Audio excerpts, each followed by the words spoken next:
learned with this hobby is sometimes opportunity presents itself and you have to kind of grab it, and you can never really predict what you're going to be able to get and when. So this is a case of the accidental pickup of this model first Mark I Mortal Kombat dedicated cabinet. There was a gentleman downtown here in Seattle who was moving and simply didn't want to take it with him. Now obviously it has some issues, as we can see.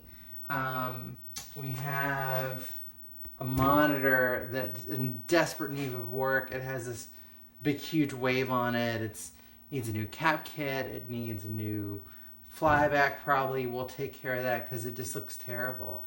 Although it's probably going to sing in a second. The soundboard is working, but the ROM images or the sound images on there are corrupted, so they are not correct anymore and passing the self-test, so we'll have to get some of those new ones burned.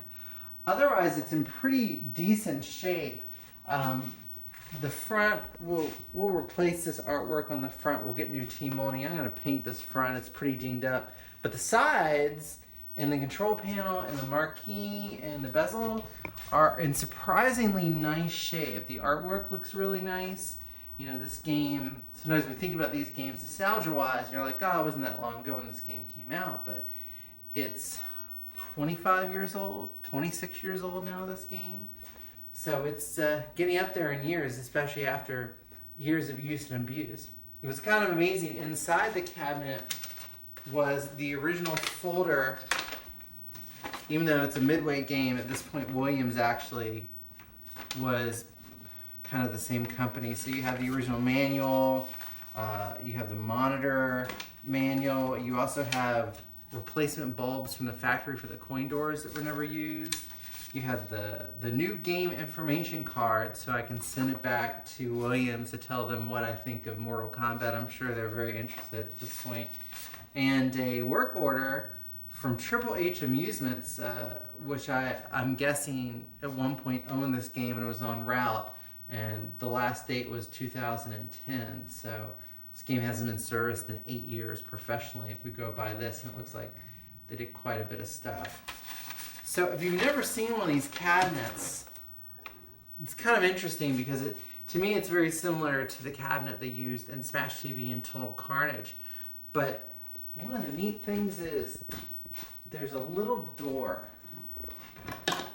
that pops out, and then this slides out, and I don't know if you can go around there and you can see, and that is our CPU and our soundboard that comes out. It's a little bit easier to service that way, I guess, if you couldn't get to the back of the machine. So that's pretty unique. It's reminiscent of some 80s games from some manufacturers who try to make it a little easier to service. But that's just a really good idea.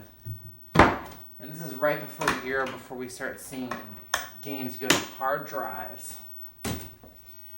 If you look back, we're going to go take a look at the back just for a second. So we'll split cut it. Okay, so in the back we have the original back door, which is sometimes a rarity, and it's in good shape. It's kind of dirty here, which is pretty typical. We found a really ancient candy necklace in here, so if you're missing one, just let us know. We'll make sure to ship that to you. You have your board, and your soundboard is this one towards closer to us, which is giving us some problems. A lot of empty space in this cabinet. You know, you have the power supply that is unfortunately no longer bolted to anything, was rattling around.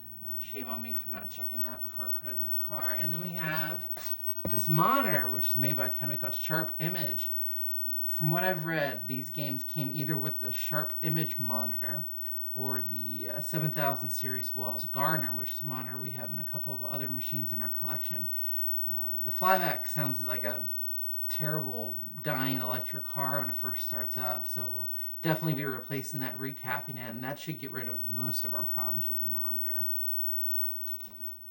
So there you have it, another one for the collection. We'll do a light restoration on this.